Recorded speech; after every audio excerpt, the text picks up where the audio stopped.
യേശുക്രിസ്തുവിൻ്റെ പരിശുദ്ധമായ നാമത്തിൽ എല്ലാ പ്രിയപ്പെട്ടവർക്കും മോർണിംഗ് ഡ്യൂവിൻ്റെ പുതിയൊരു പ്രഭാത വചനധ്യാനത്തിലേക്ക് സ്വാഗതം. കഴിഞ്ഞ ദിവസങ്ങളിൽ വളരെ അനുഗ്രഹിക്കപ്പെട്ട ആത്മീക വചനചിന്തയിലൂടെ കടന്നു പോകാൻ തക്കോണം ദൈവം നമ്മെ സഹായിച്ചല്ലോ.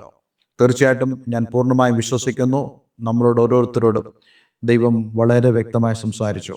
പ്രത്യേകിച്ച് നമുക്ക് ദൈവത്തോടുള്ള ബന്ധം എങ്ങനെയായിരിക്കണം, ദൈവം നമ്മളോട് എങ്ങനെയാണ് ഇടപെടുന്നത്, നമ്മുടെ പ്രാർത്ഥന എപ്രകാരം അതേ ദൈവവുമായിട്ടുള്ള ബന്ധത്തിൽ പ്രധാന പങ്ക് വഹിക്കുന്നു എന്നുള്ള കാര്യങ്ങളും അബ്രഹാമിൻ്റെ ജീവിതത്തിലൂടെ നമുക്ക് മനസ്സിലാക്കാൻ കഴിയുന്നുവല്ലോ. നമ്മൾ ആ ചിന്ത തന്നെയാണ് ഇന്നും തുടരുവാൻ ആഗ്രഹിക്കുന്നത്. കഴിഞ്ഞ ദിവസം നമ്മൾ വായിച്ച വാക്യം ഉൽപ്പത്തി പുസ്തകം 18-ാം അധ്യായം അതിൻ്റെ 23 മുതലുള്ള വാക്യങ്ങളായിരുന്നു. ആ വാക്യത്തിൽ തന്നെ തുടങ്ങുവാനാണ് ഞാൻ ആഗ്രഹിക്കുന്നത്. അബ്രഹാം അടുത്ത് ചെന്ന് പറഞ്ഞത്, ദുഷ്ടനോടുകൂടെ നീതിമാനെയും നീ സംഹരിക്കുമോ? അബ്രഹാം ദൈവത്തിൻ്റെ അടുക്കലേക്ക് ചെന്ന് സംസാരിച്ചതാണ്. പക്ഷേ ആ പട്ടണത്തിൽ 50 നീതിമാന്മാരുണ്ടെങ്കിൽ നീ അതിനെ സംഹരിക്കുമോ? അതിലെ 50 നീതിമാന്മാർ നിമിത്തം ആ സ്ഥലത്തോട് ക്ഷമിക്കുകയില്ലയോ? ഇങ്ങനെ നീ ഒരു നാളും ചെയ്യുന്നതല്ലോ. നീതിമാൻ ദുഷ്ടനെ പോലെ ആകത്തക്കവണ്ണം ദുഷ്ടനോടുകൂടെ നീതിമാനെ നീ ഒരു നാളും കൊല്ലുകയില്ല. സർവഭൂമിക്കും ന്യായാധിപതിയായവൻ നീതി പ്രവർത്തിക്കാതിരിക്കുമോ? ഇത് അബ്രഹാം ദൈവത്തിൻ്റെ അടുക്കിലേക്ക് അടുത്ത് എന്ന് ചോദിച്ച ചോദ്യങ്ങളാണ്. കാരണം ദൈവം സോദോം ഗോമോറയെ നശിപ്പിക്കാൻ പോകുന്നു എന്നുള്ളതായ വളരെ പ്രധാനപ്പെട്ട കാര്യം അബ്രഹാമിനോട് പറയുകയുണ്ടായി. നമുക്ക് അബ്രഹാമിന്റെ ഭാഗത്തുനിന്ന് ഒന്ന് ചിന്തിച്ചു നോക്കാം. നമ്മളായിരുന്നു അബ്രഹാമിന്റെ സ്ഥാനത്തെങ്കിൽ നമ്മളെ സംബന്ധിച്ചിടത്തോളം ആ സോദോം ഗോമോറയിൽ ഏറ്റവും പ്രധാനപ്പെട്ട ആളുകൾ എന്ന് പറയുന്നത് അതേ അബ്രഹാമിന്റെ സഹോദര പുത്രൻ ലോത്തും തൻ്റെ ഭാര്യ 2 പെൺമക്കൾ എന്നിവരായിരുന്നു. അങ്ങനെയാണെങ്കിൽ നമ്മൾ എന്തായിരിക്കും പ്രാർത്ഥിക്കുക, അല്ലെങ്കിൽ നമ്മൾ എന്തായിരിക്കും പറയുക? നമ്മളുടെ സ്വഭാവത്തിലാണെങ്കിൽ ഒരു പക്ഷേ നമ്മൾ പറയുക, ദൈവമേ ലോത്തിനെയും അവൻ്റെ കുടുംബത്തെയും രക്ഷിക്കണമേ എന്നല്ലേ നമ്മൾ പ്രാർത്ഥിക്കുന്നത്, അല്ലെങ്കിൽ നമ്മൾ ദൈവത്തോട് പറയുന്നത്. അങ്ങനെ പ്രാർത്ഥിക്കുന്നതോ അങ്ങനെ പറയുന്നതോ അബ്രഹാമിന് കുറച്ചുകൂടെ എളുപ്പമായിരുന്നു. ഇത്രത്തോളം പ്രാർത്ഥിക്കേണ്ടതായ ഒരു ആവശ്യം അബ്രഹാമിന്റെ ജീവിതത്തിൽ ഉണ്ടായിരുന്നില്ല. പക്ഷെ എന്തുകൊണ്ട് അബ്രഹാമിന്റെ പ്രാർത്ഥന അല്ലെങ്കിൽ ദൈവമുമ്പാകെയുള്ള മധ്യസ്ഥത ഇത്രത്തോളം നീണ്ടുപോയി എന്ന് ചോദിച്ചു കഴിഞ്ഞാൽ, തൻ്റെ സഹോദരപുത്രനും കുടുംബവും എന്നുള്ള ആ ഒരു ചിന്തയെക്കാളും അബ്രഹാമിന് ആ ദേശത്തോട് മുഴുവനുള്ളതായ ഒരു ചിന്തയുണ്ടായിരുന്നു. ആ ദേശത്തുള്ള ആളുകൾ ദൈവത്തിൻ്റെ സ്വരൂപത്താലും സാദൃശ്യത്താലും സൃഷ്ടിക്കപ്പെട്ടവരാണെന്നും ദൈവം അവരെ നശിപ്പിക്കരുത്, മറിച്ച് ദൈവം അവരെ രൂപാന്തരപ്പെടുത്തുവാൻ തുനിയണം എന്നുള്ള ആ ഒരു ചിന്തയിൽ അതേ അബ്രഹാം ദൈവത്തോട് പ്രാർത്ഥിക്കുകയാണ്. നമുക്കറിയാം, ദൈവം എപ്പോഴും ആഗ്രഹിക്കുന്ന ഒരു കാര്യമുണ്ട്. ദൈവം ഒരു പട്ടണത്തെയോ ഒരു ദേശത്തെയോ നശിപ്പിക്കാൻ തീരുമാനമെടുത്താൽ ആ പട്ടണത്തെയും ആ ദേശത്തെയും ആ തീരുമാനം നടപ്പിലാക്കുന്നതിന് മുമ്പ് തന്നെ അവർ മാനസാന്തരപ്പെടുവാൻ, അവർ ദൈവത്തെങ്കിലേക്ക് തിരിയുവാൻ, അവരുടെ ദുർമാർഗങ്ങളെ വിട്ടുതിരിയുവാൻ ദൈവം ഒരു അവസരം കൊടുക്കുന്നു. ഇതുപോലെ തന്നെ ഉള്ള ഒരു സന്ദർഭം നമുക്ക് യോനയുമായി ബന്ധപ്പെട്ട് കാണാൻ കഴിയുന്നുണ്ട്. എന്താ സംഭവിച്ചത്? നിനവെ പട്ടണം അതേ ഈ സൊദോം ഗൊമോറയെ പോലെ തന്നെ പാപത്താൽ നിറയപ്പെട്ടതായ, അതേ അതിക്രമങ്ങൾ കൊണ്ട് നിറയപ്പെട്ടതായ ഒരു പട്ടണമായിരുന്നു. അവിടേക്ക് ദൈവം തൻ്റെ പ്രവാചകനായ യോനയെ അയച്ചിട്ട് ആ ദേശത്തിന് എതിരായി പ്രസംഗിച്ചു എന്ന് മാത്രമല്ല, ദൈവം ചെയ്യാൻ പോകുന്നതായ ആ ഉന്മൂലനാശത്തെക്കുറിച്ച് യോന മുഖാന്തരം ദൈവം അറിയിച്ചു. പക്ഷെ അവിടെയുള്ള ആളുകൾ എന്താണ് ചെയ്തത്? അവിടെയുള്ള ആളുകൾ രട്ടിലും വെണ്ണീരിലും ഇരുന്ന് അവർ ദൈവത്തോട് ആത്മതപനം ചെയ്ത് ഉപവസിച്ച് പ്രാർത്ഥിച്ച് തങ്ങളുടെ ദുർമാർഗങ്ങളെ വിട്ടുതിരിഞ്ഞപ്പോൾ ദൈവം അവിടേക്ക് അയക്കാൻ്റെതായ ന്യായവിധിയെ ദൈവം ക്യാൻസൽ ചെയ്തു, ദൈവം അത് റദ്ദ് ചെയ്തു. അതുകൊണ്ട് ആ ദേശം വിടുവിക്കപ്പെടുവാനിടയായി തീർന്നു. ഞാൻ വിശ്വസിക്കുന്നു ഇവിടെയും അതുതന്നെയാണ് സംഭവിക്കുന്നത്.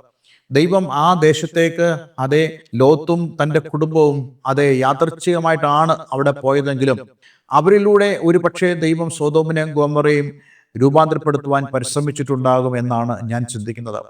പക്ഷേ നമുക്ക് ലോത്തിനെ കുറിച്ച് പത്രോസിന്റെ ലേഖനത്തിൽ കാണാൻ കഴിയുന്നുണ്ട്. ആ പ്രദേശത്തുണ്ടായിരുന്ന വക്രതയും ആ പ്രദേശത്തെ വഷളത്വ നിമിത്തം അതേ വളരെ മനസ്സ് വ്യസനിച്ചതായ ഒരു ലോത്തിനെയാണ് പത്രോസ് ശ്ലീഹ വെളിപ്പെടുത്തുന്നത്. അതുകൊണ്ട് തന്നെ വലഞ്ഞുപോയ നീതിമാൻ എന്നാണ് ലോത്തിനെ പത്രോസ് വിളിക്കുന്നത്. അതിനർത്ഥം ആ സ്ഥലങ്ങളിൽ ഒന്നും തന്നെ ചെയ്യാൻ ലോത്തിന് കഴിഞ്ഞില്ല.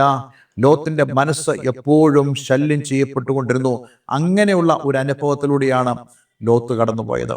അതുകൊണ്ട് ദൈവം സൊദോം ഗൊമോറയെ നശിപ്പിക്കാൻ തീരുമാനിക്കുമ്പോൾ തൻ്റെ സഹോദരനെയും കുടുംബത്തെയും കുറിച്ചുള്ള ആ ഒരു ചിന്ത മാത്രമായിരുന്നില്ല അബ്രഹാമിനുണ്ടായിരുന്നത്. ആ ദേശത്തെക്കുറിച്ച് മുഴുവനുമുള്ള ചിന്തയും അതേ പ്രാർത്ഥനയും അബ്രഹാമിന്റെ ഹൃദയത്തിലുണ്ടായിരുന്നു. നമുക്കും ഇതേപോലെ ഒരു ചിന്ത ആവശ്യമാണ്. നമ്മളൊക്കെ രാജ്യങ്ങൾക്ക് വേണ്ടി പ്രാർത്ഥിക്കുമ്പോൾ പൊതുവേ നമ്മൾ പ്രാർത്ഥിക്കുന്നത്, ദൈവമേ എൻ്റെ ഇന്നാര് അവിടെയുണ്ട്, അല്ലെങ്കിൽ മലയാളികളായ സുഹൃത്തുക്കൾ അവിടെയുണ്ട്, അവരൊക്കെ എന്നെ സൂക്ഷിക്കണമേ. നമുക്ക് എന്തുകൊണ്ട് അവിടെയുള്ള മറ്റാളുകൾക്ക് വേണ്ടി പ്രാർത്ഥിച്ചുകൂടാ? നമ്മൾ എന്തുകൊണ്ട് ലോകത്തെ മുഴുവനും അതേ നമ്മുടെ പ്രാർത്ഥനാ വാചകങ്ങളിൽ ഉൾപ്പെടുത്തിക്കൂടാ? നമ്മുടെ പ്രാർത്ഥന വളരെ ഫലമുണ്ടാക്കുന്നു എന്നറിഞ്ഞ് നമ്മൾ പ്രാർത്ഥിക്കാമെങ്കിൽ ദൈവം യോനയെ പോലെയോ അല്ല അബ്രഹാമിനെ പോലെയോ ഉള്ളതായ ആളുകളെ ആ പ്രദേശങ്ങളിലേക്ക് അയക്കുകയും അവർ ആ ദേശത്തോട് സുവിശേഷം പ്രസംഗിക്കുകയും ചെയ്യുമെന്ന് നമ്മൾ മനസ്സിലാക്കണം. അതുകൊണ്ട് ഈ ഒരു വചനം വളരെ പ്രസക്തമായ ഒരു വചനമാണ്.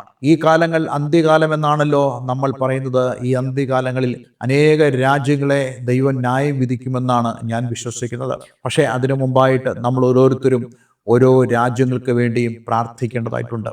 ഇവിടെ അബ്രഹാമാണ് ആ ഒരു ഉത്തരവാദിത്വം നിർവഹിക്കുന്നത്.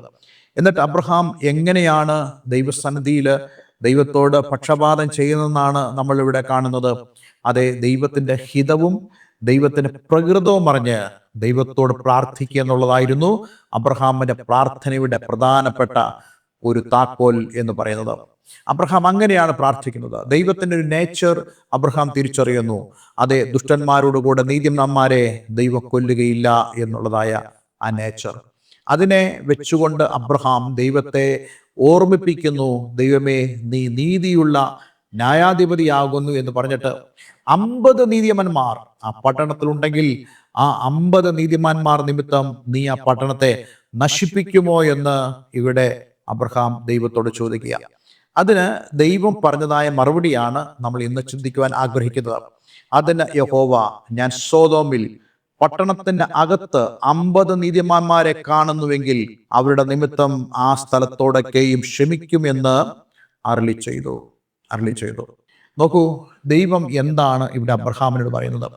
അബ്രഹാം എന്താണ് ചെയ്യുന്നത്? അബ്രഹാം 50 നീതിമാന്മാർ ആ പട്ടണത്തിൽ ഉണ്ടെങ്കിൽ നീ ആ പട്ടണത്തെ നശിപ്പിക്കുമോ എന്ന് ചോദിക്കുമ്പോൾ ദൈവം പറയുന്നു, ഇല്ല, ഞാൻ ആ പട്ടണത്തെ നശിപ്പിക്കുകയില്ല എന്ന് മാത്രമല്ല ആ സ്ഥലത്തോടൊക്കെയും ക്ഷമിക്കുമെന്ന് യഹോവ അരുളി ചെയ്തു.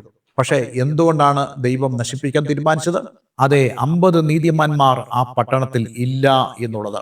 അതുകൊണ്ട് നമ്മളൊരു കാര്യം മനസ്സിലാക്കണം. ദൈവത്തിന്റെ ഒരു പ്രകൃതം എന്ന് പറയുന്നത് അവൻ നീതിമാന്മാരെ ദുഷ്ടന്മാരോടുകൂടെ നശിപ്പിക്കുകയില്ല. അതുകൊണ്ട് 50 നീതിമാന്മാരുണ്ടെങ്കിൽ ദൈവം ആ പട്ടണത്തെ ശേഷിപ്പിക്കും എന്നുള്ള ഒരു വ്യക്തമായ അരുളപ്പാട് ദൈവം ഇവിടെ അബ്രഹാമിന് കൊടുക്കുകയാണ്. നോക്കൂ, അബ്രഹാം പ്രാപിക്കുന്നതായ ആ ഒരു അഷ്വറൻസ് എത്ര വലുതാണ്.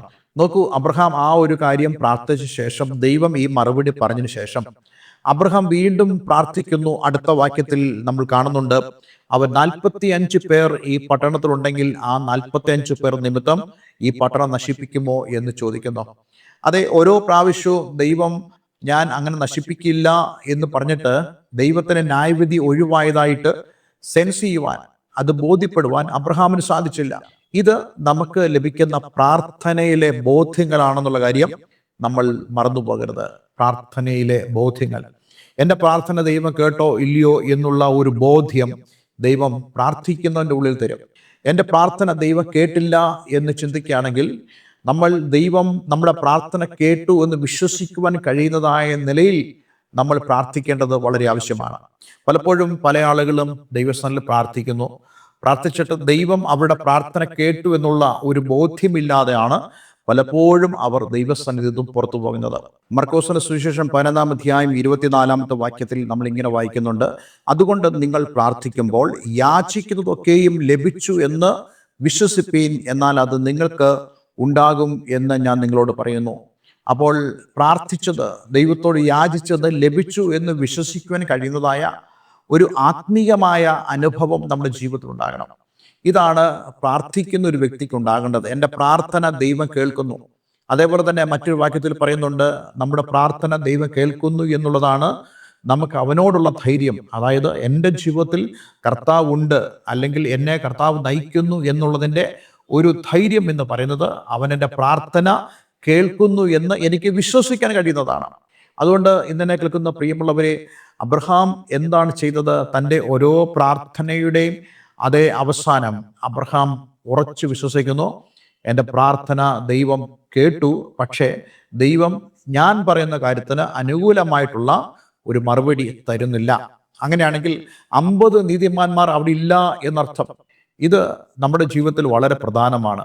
അതായത് പ്രാർത്ഥിക്കുന്ന പ്രാർത്ഥന ദൈവം കേട്ടു, അല്ലെങ്കിൽ ദൈവം അതിനെ പോസിറ്റീവായിട്ടുള്ള ഒരു മറുപടിയാണ് തരാൻ പോകുന്നത്, അല്ല ദൈവം അവിടെ നെഗറ്റീവായിരിക്കുന്നു എന്ന് നമുക്ക് ചിന്തിക്കത്തക്കവണ്ണം, വിവേചിച്ച് അറിയത്തക്കവണ്ണം ഒരു വിവേചന വരം നമുക്ക് ആവശ്യമാണ്.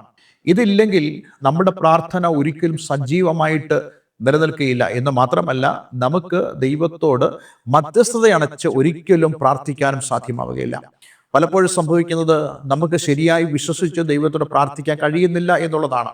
പലപ്പോഴും മതപരമായി നമ്മൾ പ്രാർത്ഥിക്കുന്നു, അതേ ഏതെങ്കിലും ചൊല്ലുകളോ അല്ലെങ്കിൽ ആരെങ്കിലുമൊക്കെ പരമ്പരാഗതമായി പ്രാർത്ഥിച്ച രീതിയിൽ നമ്മൾ പ്രാർത്ഥിച്ചിട്ട് ഒരു ഭാവമോ അല്ലെങ്കിൽ ഒരു വികാരമോ ആ പ്രാർത്ഥന ഇല്ലാതെ ആ പ്രാർത്ഥന നമ്മൾ അവസാനിപ്പിക്കുമ്പോൾ നമ്മുടെ പ്രാർത്ഥന ശരിയായ നിലയിൽ അല്ല എന്ന് നമുക്ക് മനസ്സിലാക്കാൻ സാധിക്കും. അതുകൊണ്ട് ഈ അബ്രഹാം തൻ്റെ ഓരോ പ്രാർത്ഥനയ്ക്ക് ശേഷം ദൈവം താൻ പറഞ്ഞതായ കാര്യങ്ങളോട് എങ്ങനെയാണ് പ്രതികരിച്ചതെന്ന് സെൻസ് ചെയ്യുവാൻ അബ്രഹാമിന് സാധിച്ചിരുന്നു.